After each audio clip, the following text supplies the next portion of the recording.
Welcome to the History of European Theatre podcast, and thanks for joining me on this journey through millennia of theatrical history. Episode 123, William of Stratford, a Coda, the history of New Place.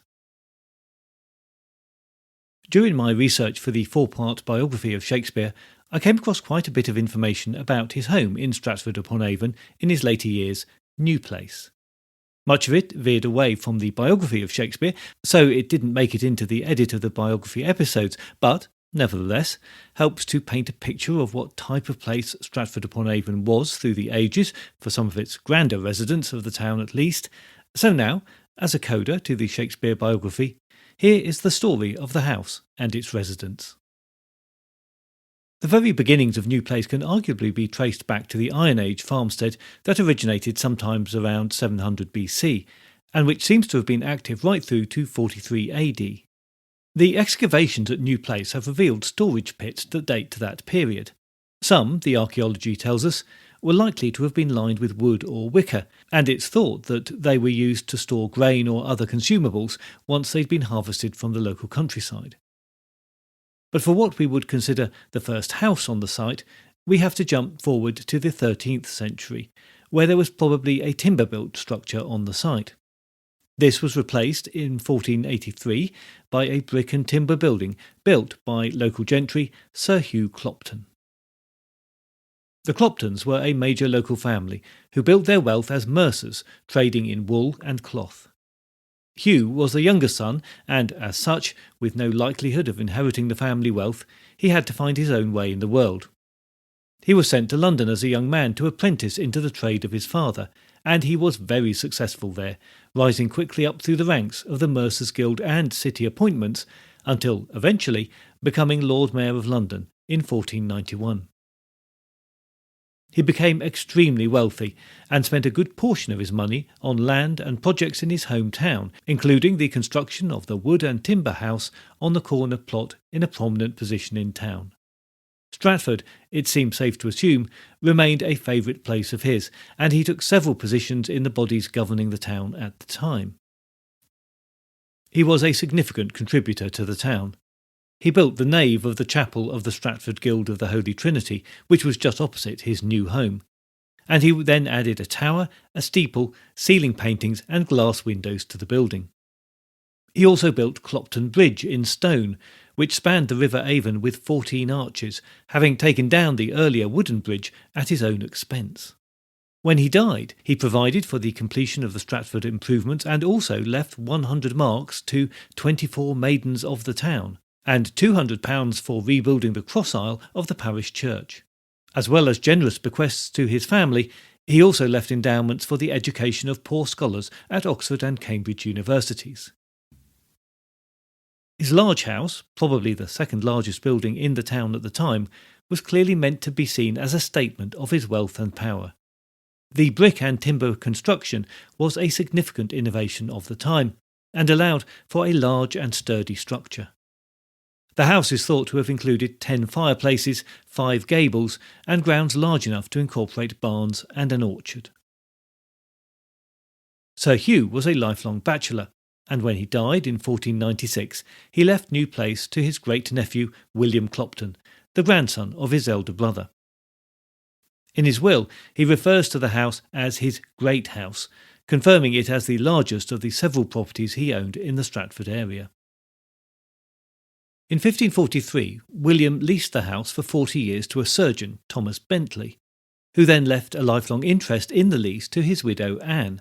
But when she remarried, William was able to recover possession of the house, and in time passed it to his own son, another William Clopton.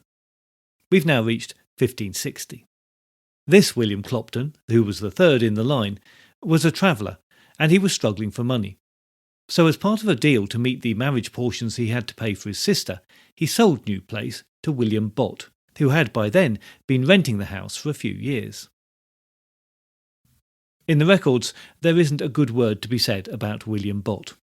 His own son-in-law said that he was void of all honesty and fidelity or fear of God, and openly detected of diverse great and notorious crimes, namely felony, adultery, whoredom, falsehood, and forgery. Nice, but it gets worse. After moving into New Place in April 1563, Bott allegedly talked his underage son-in-law John into leaving his estate to him if Bott's daughter Isabella, John's wife, died without producing an heir. Isabella indeed died suddenly, and 8 years later the matter came to court when servant Ronald Wheeler made the following accusation. The said Bott having in this wise forged the said deed, and so conveyed the said lands, the said Bott's daughter, wife of the said John Harper, did die suddenly, and was poisoned with ratsbane, and therewith swelled to death.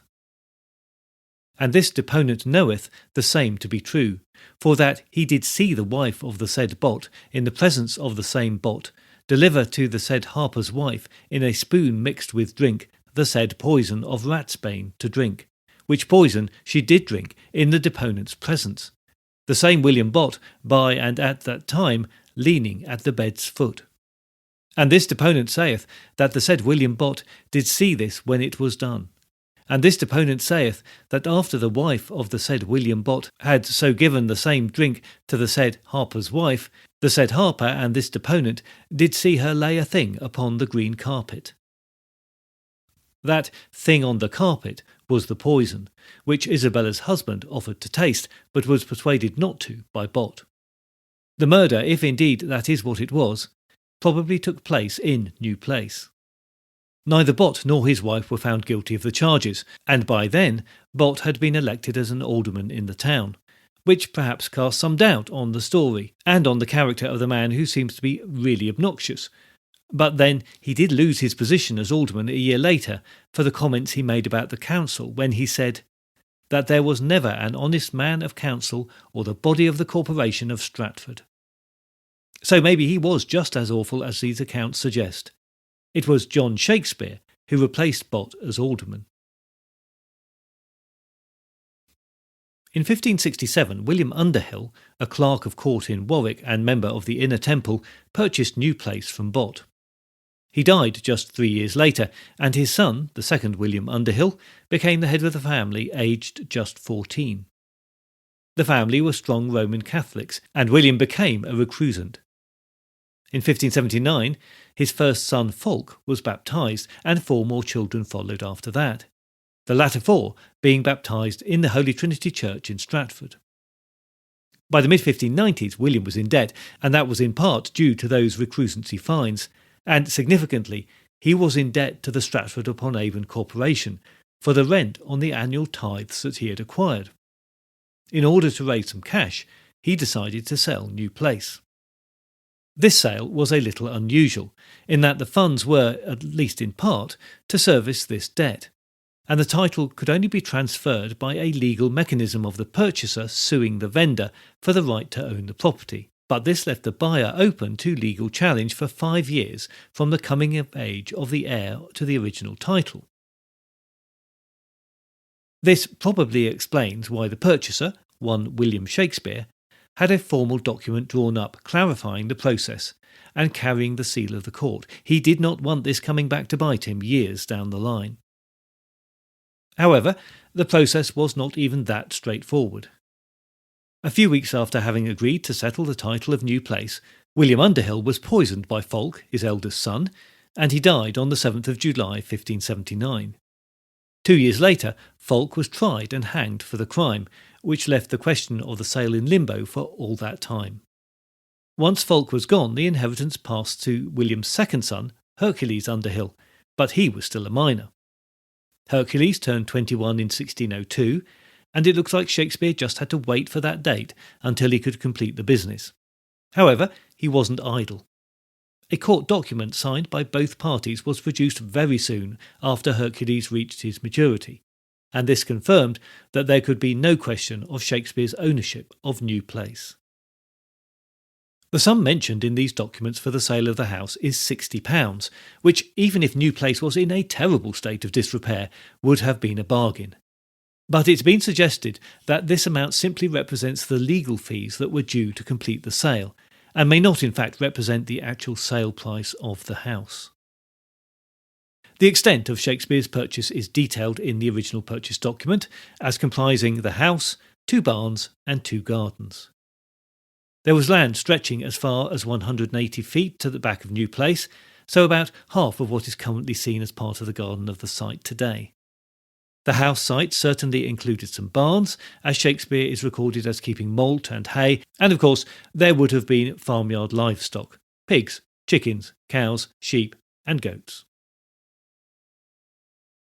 So what sort of house was it that Shakespeare had bought and finally taken possession of? Clearly, it was a house that needed some work, and Shakespeare is thought to have made extensions and improvements. The house had a central gateway within the frontage that stood on Chapel Street. There were likely 2 or more rooms either side of this entrance, which was no doubt to accommodate goods arriving which could be driven by cart into the courtyard. The upper chambers at the front of the property probably contained bedchambers and storage rooms. In total, it was about 52 feet in length and 22 feet deep. Beneath this front part there was a cellar, the construction of which was responsible for the destruction of evidence for the previous houses on the site. The courtyard was enclosed on 3 sides by buildings and included the site of the well for the house. This was a typical arrangement for a medieval house. A passageway went along the northern side of the building between New Place and its neighbours. Across the back of the courtyard, to the east of the site, was the main hall. This was the primary living, entertaining and eating area in previous times, but during Shakespeare's occupancy it was probably becoming more of a symbolic area used to greet visitors. The living areas of the house were probably transferred into more private domestic areas at the rear of the building, such as the parlour and designated dining chambers. The house included a large kitchen, which was also probably the brew house for the production of ale, used for drinking as water was generally not that safe to drink. In a large household, food production was a virtually continuous task, from the production of bread and ale through to the preparation of poultry, fish, meat and vegetables. Some of these tasks would have been taking place in the open air in the courtyard to avoid too many noxious smells in the house, and for the easier disposal of any unused parts of the animal. Typically, kitchens of larger houses contained 1 or more fireplaces and ovens, and would often have a fireproof roof made of stone. During the excavations of New Place, large flat stones were discovered in the kitchen area and are thought to have been support for the hearth, for large cauldrons and the like. Slightly away from the kitchen and across the entry passage was a parlour, which afforded the aforementioned privacy and comfort for the family, although in New Place no documentary evidence survives to support this assumption. And of course there was a garden, which was practical rather than decorative, supplying herbs, vegetables and other plants for use in the household diet. Shakespeare's purchase of New Place was a significant investment, and one can't help feeling it made a statement about his faith in the town. It marked him out as an important man socially and, just as the Cloptons had intended when they built the house, acted as a display of the owner's wealth. The purchase came despite what had been a bad time for Stratford. The town had suffered 2 significant fires, one in 1594 and another in the following year, disasters that were then followed by a particularly bad winter as 1596 became 1597. Poverty in the town had risen sharply, and providing relief to its impoverished citizens proved very difficult, because there was a national shortage of grain that summer. The town council was of a particularly Puritan leaning at the time, which further makes Shakespeare's purchase seem very bold. He was 33 at the time, and because of his theatrical profession, might not have been seen as welcome by all in the town. But he took whatever resistance there was on, and put his family in the most prominent of the town's dwellings. Given the size of the house, it's assumed that Shakespeare's entire family would have lived there, including his parents and brothers. Indeed, this may well be why his brothers never married. They didn't really need to, with a secure roof over their heads. There is a sense that the purchase of New Place was Shakespeare's statement that he was wealthy in his own right, secure in his family life, and had put his father's problems behind him. He wanted to show this to the town where he was born. John had recently acquired his status as a gentleman and his coat of arms.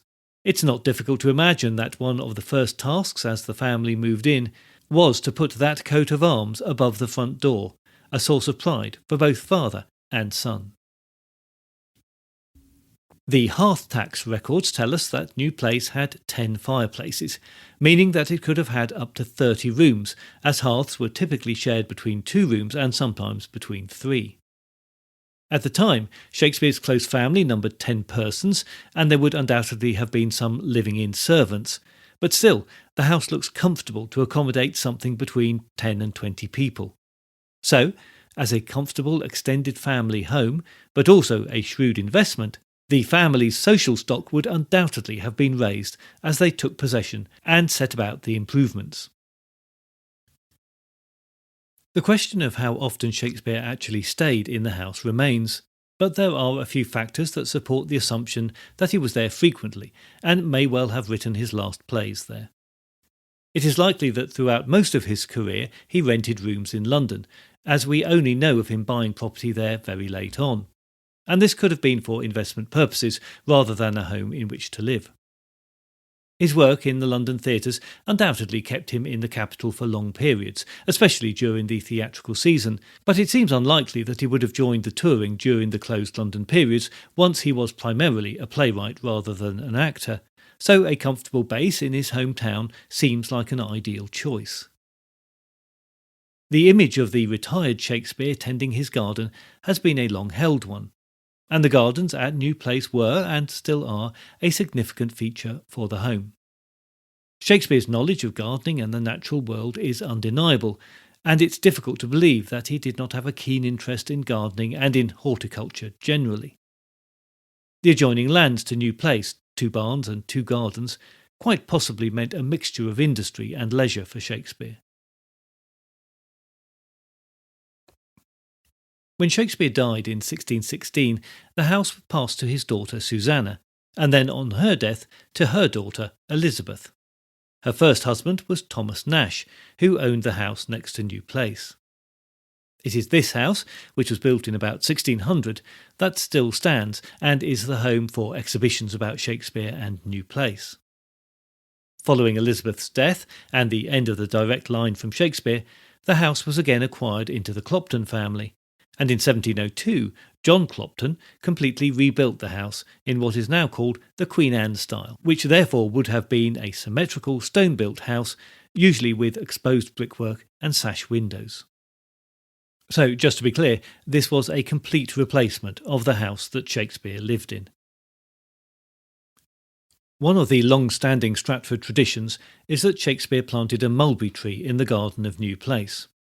The story seems to emerge in 1702, when the Clopton family retained the tree during the rebuild of the house, giving it special significance.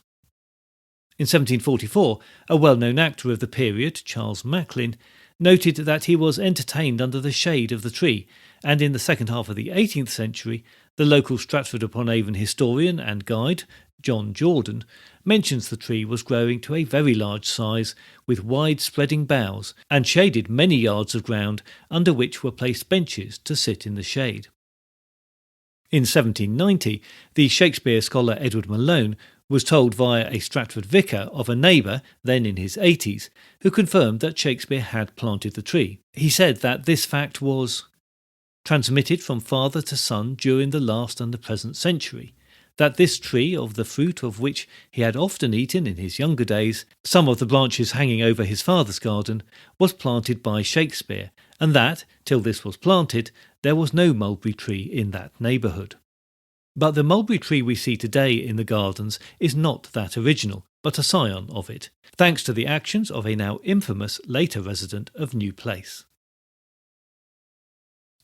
John Clopton lived in New Place until his death in 1571. A couple of years later, his daughter sold it to the Reverend Francis Gastrell, a canon with a living in Cheshire.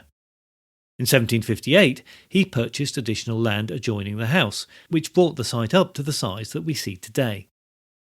By this time, the house was attracting a good number of tourists, making the Shakespeare pilgrimage to Stratford. Where the former residents had been largely sympathetic to the visitors, Gastrell found them to be a significant annoyance. The mulberry tree was a point of particular interest to visitors, and in 1758 Gastrell and his wife had the tree felled to stop the intrusions and to give more light into the house. As early as July 1760, a letter was written by an anonymous lady visitor who refers to a mulberry tree of Shakespeare's planting, so large that it would shade the grass plate in the garden, which I think is more than 20 yards square, which this man on some disgust has cut down, and piled it as a stack of firewood to the great vexation, loss and disappointment of the inhabitants. Gastrell's rather cantankerous relations with the townspeople and the town council, who were very much more sympathetic to the town's Shakespeare associations, only got worse after this, and the following year he had a run-in with the council over the poor rate contributions that were demanded of him. These were based on home ownership, but he refused to pay because, he claimed, New Place had been bought with his wife's money, and was only a second home, and that they were resident in the town only occasionally. The council persisted in their claim, and also refused an application he made to further extend the garden. Seemingly so angered by their attitude, Gastrell found the ultimate loophole. If there was no house, then no poor rate contributions were due, so he had the house pulled down, leaving only the outbuildings and barns standing. Following this, local residents became so antagonistic towards him that he was more or less forced to leave town. It's said that a bylaw was passed preventing any Gastrell ever returning to the town again. In his defence, Gastrell may not have been quite as awful as that story makes him seem. It has been suggested that the original mulberry tree was way too close to the house to be safe, and could well have been causing damage to the foundations with its roots, so it had to be removed. However, you can't help feeling that, for a man of God, he seemed more than a little overly concerned with wealth and social standing, and his actions were drastic and dramatic, whatever the truth of the story. As the Gastrells left Stratford, the rubble from the demolition of the house was used to fill in the cellars and level the site. Anything worthwhile was sold off, and the site lay empty. Gastrell died in 1775, and his widow sold the site to William Hunt, then the town clerk of Stratford. Through the early years of the 19th century, the site went through several hands and became subdivided. In 1827, a part of the garden was used as a site for the first purpose-built theatre in Stratford. In 1862, Shakespeare scholar Jame Halliwell-Phillips, who was responsible for much of the Shakespeare scholarship of the period, purchased the site from the current owner. He had set up a trust to acquire the funds to make the purchase. He removed the last of the barns and the outbuildings on the site, and in 1872 was able to purchase the last piece of outstanding land to complete the site. Halliwell-Phillips was a keen amateur archaeologist and quickly established a dig on the site with the aim of establishing the limits of the house from Shakespeare's time. Unpicking the remains of the three major houses that had sat on the site cannot have been easy, but the work done by Halliwell-Phillips, which concentrated on identifying the outlines of the house, has been proved by modern techniques to be by and large correct. But he made little effort to identify features within the outer walls. Although it's easy to criticise his attempts at archaeology, which were crude compared to modern techniques, and how he missed or unknowingly damaged many artefacts and structures, Halliwell-Phillips was a major player in establishing the importance of New Place to the Shakespearean story. In 1862, he established the Shakespeare Birthplace Trust, who still look after the site today. After Halliwell-Phillips considered his work complete, the site was returned to gardens, until a dig commenced in 1919, looking at the rear of the site. Once completed, the garden level was dropped to the Tudor period level, and a knot garden established to replicate the types of garden used in the period to provide herbs and aromatic plants. The site remained open throughout the 20th century, and in 2009 the Shakespeare Birthplace Trust committed to a new dig with three aims. The first, to find out as much as possible about the new place Shakespeare had known, then to present the excavations as part of the general visitor experience to the site, and lastly to engage with volunteers who would work alongside the archaeologists. 2015 and 2016 saw the construction of a new, modern, landscaped garden and exhibition centre on the site of New Place and in Nash's house, utilising the results of the latest dig to create a much revised visitor experience. Pre-pandemic in 2018, New Place, along with the other sites managed by the Shakespeare Birthplace Trust, the Shakespeare Birthplace House, Mary Arden's Farm, Hall's Croft, and Anne Hathaway's Cottage, received nearly 900,000 visitors. And although numbers of visitors have been slow to recover, much in line with the experience of most of the tourist industry in the last few years, Stratford-Upon-Avon and the Shakespeare sites remain among the most visited English sites outside of London. For those of you who haven't been fortunate enough to visit Stratford-Upon-Avon yet, I've posted some pictures of New Place through the years on the Facebook posts associated with this episode and on the website. Hopefully, this will help you see clearly how the site changed and, in particular, what Shakespeare's house probably looked like. In the meantime, please join the Facebook page or group or find the podcast on Instagram or X to keep up to date with the new episodes and other theatre-related stuff. If you do feel able to help out with the costs of running the podcast, then please head over to Patreon, where you will find additional content for a small monthly fee or a one-off donation. New episodes there are continuing the story of criticism of Shakespeare in the 18th century, but you also get immediate access to all the back episodes too. You can find details of ways to support the podcast at the website, which is www.thehistoryofeuropeantheatre.com. I look forward to your company next time, but if you have any comments or concerns in the meantime, you can contact me by email at thoetp@gmail.com or via X at thoetp.